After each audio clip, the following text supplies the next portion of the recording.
The 70s were a time of disco fever, bell-bottom jeans, and revolutionary changes in the music and film industry. Amidst the cultural upheaval, the automotive world saw the rise of legendary muscle cars. Everyone remembers legends like the Chevrolet Corvette, Dodge Charger, and Plymouth Roadrunner. But there existed a hidden world of equally impressive but lesser-known muscle cars, all made by General Motors. These under-the-radar gems were built on GM's Conalade A-body platform, featuring a distinctive roofline with semi-fastback styling and frameless door glass. As a result, you got the usual muscle car with a big block V8 engine and rear-wheel drive, but you also got more aerodynamic vehicles. In this video, we'll explore 10 hidden marvels, unsung heroes that may not have achieved mainstream fame, but they certainly left their mark. These hidden treasures deserve their moment of glory. Number 1. 1973 Buick Century Stage 1 Sun Coupe. 1973 saw the unveiling of the third-gen Buick Century, designed to evolve into the iconic second-gen Regal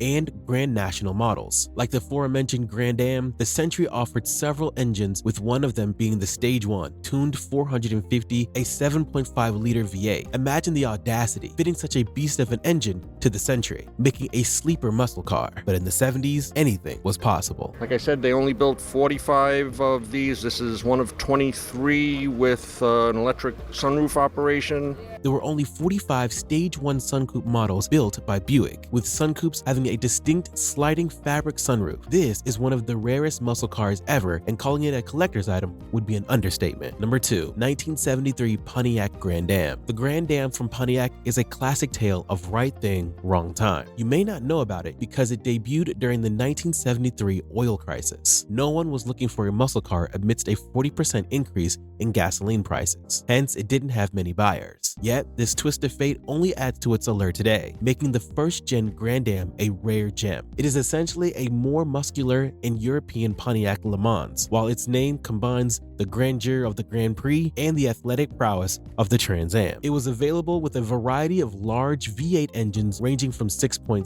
to 7.5 liters, and more importantly, it was and still is stunning to look at. But we're not done with this beauty yet. Number 3. 1973 Pontiac Grand Am Pace Car. 1973 marked the silver jubilee of NASCAR, and to commemorate such an occasion, Pontiac had the honor of providing the pace cars for that year's event. There were only 9 of these built, with only one having known to stand the test of time. Adorned in silver with special graphics and modifications, other common denominators between them are red interiors, automatic gearboxes, and 6.6-liter V8 engines. While it was an excellent choice of vehicle, it is still puzzling why the larger 7.5-liter engine wasn't adopted. Number 4. 1974 Chevy Laguna. The Chevy Laguna was only manufactured for 4 model years, and that was all the time it needed to make its mark. It was a looker, sure, but it was very aerodynamic as well. This is a major reason why it was used extensively in stock car racing. As far as the 1974 model is considered, it has a cult following thanks to its feature in the film Cannonball Run, starring Burt Reynolds. The car in question is known for its iconic look and performance. On the inside, it features a 7.5-liter V8 alongside a black interior. This is truly a one-of-a-kind piece of automotive and film history. Number 5. 1973 Pontiac Le Mans. If looks could kill, the Pontiac Le Mans would be the prime suspect. The Le Mans had a sinister look like none of its peers did. The top engine available was a 6.6-liter V8, and the Le Mans really stood out for its performance in an era with the toughest competition among muscle cars. And yes, the GTO variant was an optional package on this car, while the Grand and Can-Am models were also derived from it. Number 6. 1973 Chevy Malibu. Better known as the Chevelle, it was a practical vehicle for a time and was mostly bought in sedan or wagon forms. It was comfy, spacious, fuel efficient, and versatile, but don't let its practicality fool you. You could also have it in a coupe version with a killer big block V8 engine to power it, turning it into a tire shredding machine. Even with the add-ons, it was still a great daily driver back in the day, as it retained a lot of its functionality. Number 7. 1974 Oldsmobile 442 Cutlass. The Oldsmobile 442 was a product of the excessively high competition between Pontiac and Oldsmobile, GM's very own brands. While the 442 held its own against the mighty GTO for the longest time,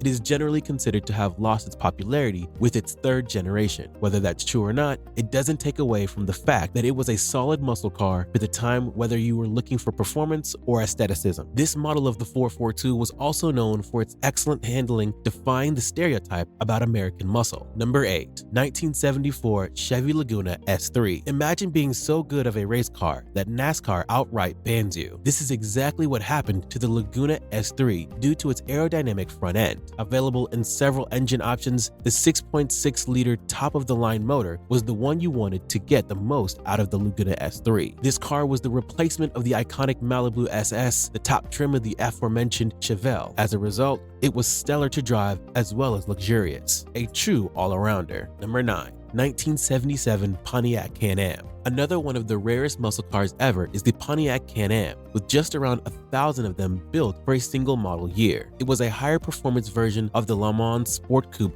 offered in 1977. You got a futuristic looking muscle car with a 6.6-liter V8 that it shared with the Trans Am. Not to forget the distinctive paint job with unique graphics, a shaker hood scoop, and sport-tuned suspension. Many consider this to be the latest ever true muscle car, as it was the final embodiment of the big body V8 with high performance. Those were the days. Coming in at number 10, 1977 Buick Century Special. We began this video with the Buick Century, and we're going to end with it. The 77 model year is considered to be the final year of the old school Century muscle car. Weirdly enough, this is the only car on this list that features a V6 engine instead of a throbbing V8. This is because they wanted to market this as an economical car due to high gas prices. After this, Buick would downsize everything on the Century from its body to its engine on the next gen model. Honorable mention, 1973 GMC Sprint. Since you stuck around to the end of the video, here's a bonus entry, the GMC Sprint. We're all acquainted pretty well with the Chevy El Camino, but little is known about its cousin, the Sprint. It is difficult to find these days, but worth the effort thanks to its Chevelle-style design, a range of engine options all the way up to a 7.5-liter V8, and versatility. Enjoyed this video about a foregone era of automotive history?